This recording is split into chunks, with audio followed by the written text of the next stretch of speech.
ఆ ఇన్స్పెక్టర్ కన్నయ్య గారు పోలీసులు కూడా రాజ్యాన్ని దారుణంగా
మేమిక్కడ ఉండడం మీ అందరికీ ప్రమాదం.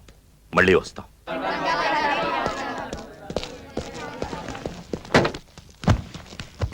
ఉంటాను దాదా.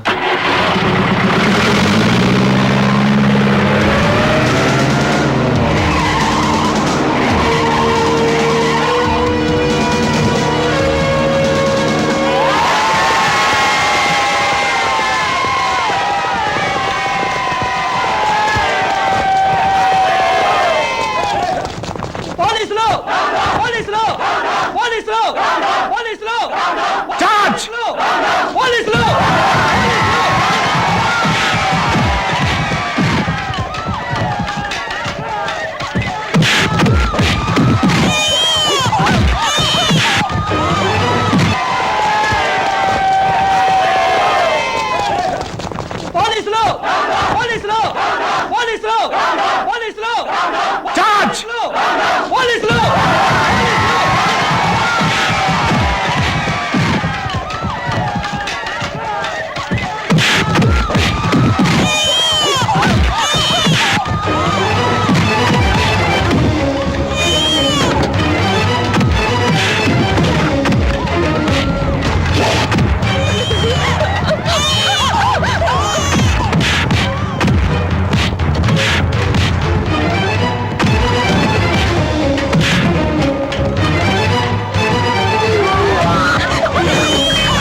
భోజనం బెల వినిపించడం లేదా? తొందరగా వచ్చి భోంచేయి. సార్, రాజు అన్నం తిన్నంటున్నాడు.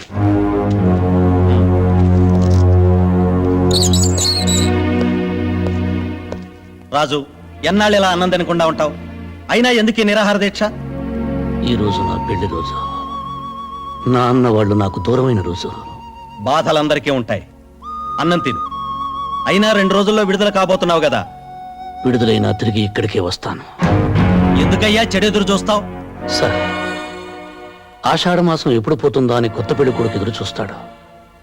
శ్రావణ మాసం ఎప్పుడొస్తుందా అని నిండు ముత్తైదువులు ఎదురు చూస్తారు. నేను ఎదురు చూస్తున్నది ప్రతీకార మాసం కోసం. అంటే మళ్ళీ జైలుకి వస్తావా? నా అనేవారు లేనివాడికి ఇల్లు జైలు ఒక్కటే. ఇన్నాళ్ళ నా జీవితంలో నేను బ్రతుకుంది 3 సంవత్సరాలే. నా భార్యతో నా పాపతో కలిసి స్వర్గం చూశాను. అంతా కోల్పోయాను. కుడిగట్టిన దీపంలా ఆరిపోయాను. ఆ బ్రతుకుల్లో చీకట్లో చలిన వాడిని బ్రతకనివ్వం. ప్రతీకారం తెచ్చుకోవాలి. వద్దు రాజు, ఆవేశం ఎప్పుడూ పశ్చాత్తాపంతో అంతమవుతుంది. ఆ ఆవేశం లేకపోతే నేనే లేనని చాలా మంది చెబుతుంటారు.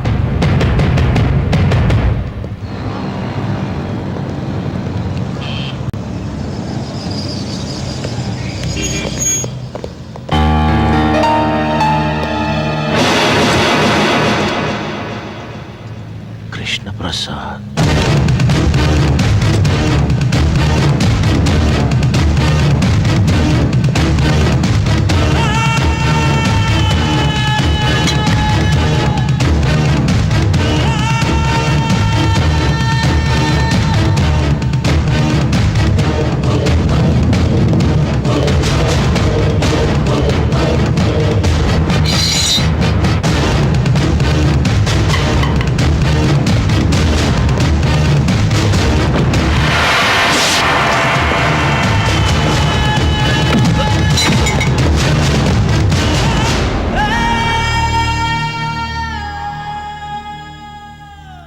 నువ్వా? చచ్చాననుకున్నావా? నిన్ను నీ కుటుంబాన్ని నాశనం చేయింది నేను చావనరా.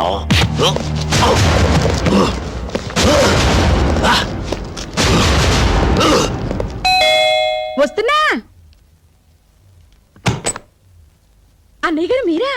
రండి రండి, ఎన్నాళ్ళైందో మిమ్మల్ని చూసి. రండి కూర్చోండి.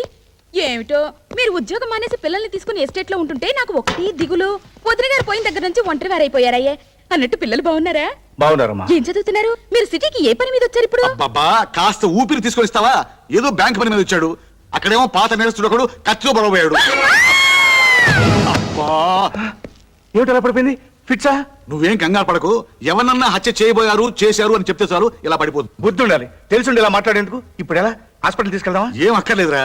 భగవంతుడు ఈ విషయంలో నాకు చిన్న ఫేవర్ చేశాడు. మందులతో పని లేకుండా ఒక గ్లాసు నీళ్లు కొడితే చాలు తక్కువ లేచి కూర్చుంటుంది. వస్తానండు.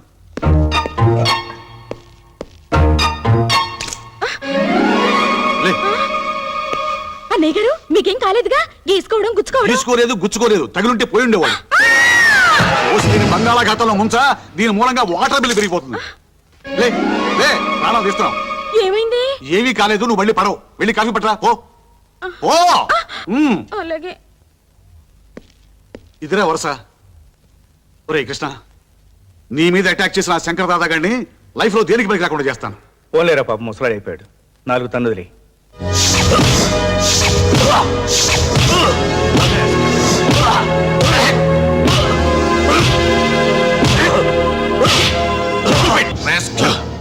ఒకటిన్నర కాలుతో ఉన్నావు. ఆ కాలు కూడా వెనకొట్టిస్తాను. నేల మీద తెగిస్తాను. అర్థమైందా? కమాన్. సార్, వాడి మీద కేసు ఫైల్ చేయమంటారా? వద్దు. రేపు వీడి కొడుకులు 3 జైలు నుంచి విడుదలవుతున్నారు. డెఫినెట్ గా వీడిని కలుస్తారు. వీడిని ఒక కంట కనిపెట్టి ఉండండి. ఓకే? Yes sir. ఇక్కడికి ఎందుకు వచ్చావు? సరే, ఏదో ఇబ్బందులు ఉంటున్నావు. ఇది ఉంచు. రాయ్! ముష్టి వేస్తున్నావురా ముష్టి. నేను జైలుకు వెళ్ళక ముందు నా ఇంట్లో కుక్కలా పడి ఉండేవాడివి. ఎంగిలి మెతుకులు మిగిలితే చాలని ప్రాధేయపడేవాడివి. నా మంచితనాన్ని క్యాష్ చేసుకొని లీడర్ అయ్యి ఎమ్మెల్యే అయ్యావు. నేను జైల్లో ఉన్నప్పుడు కనీసం ఒక్కసారి నన్ను పలకరించడానికి వచ్చావట్రా.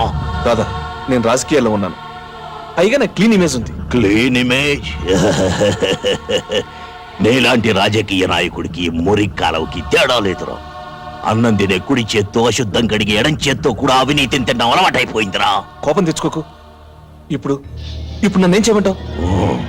రేపు నా పిల్లలు విడుదలవుతున్నారు. ఆయుధాలు, వ్యాను కావాలి.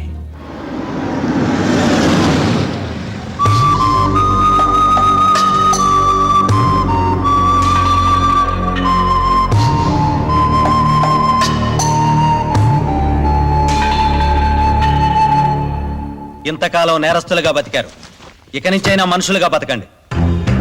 మేం తప్పు చేశాం, దానికి 10 శిక్ష అనుభవించాం. కానీ ఏ నేరం చేయకుండానే మా కుటుంబం బలైపోయింది. బలి తీసుకున్నవాడు బయట ఏ శిక్ష అనుభవించకుండా బతికిస్తున్నాడు.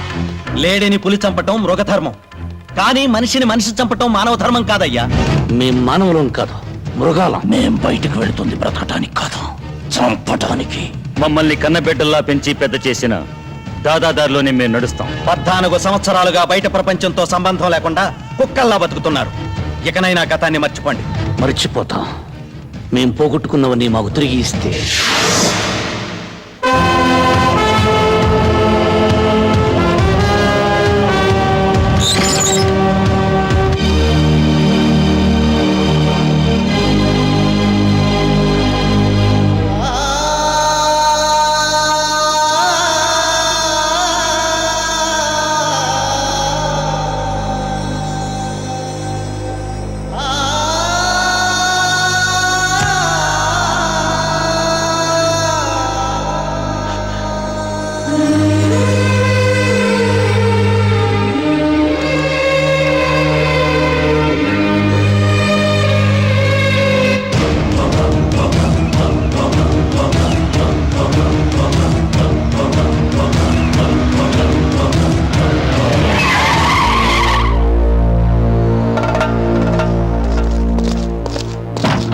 వ్యాన్ దిగి జీపెక్కండి. ఎందుకు? అంతా స్టేషన్లో చెప్తాం, ముందు పదండి.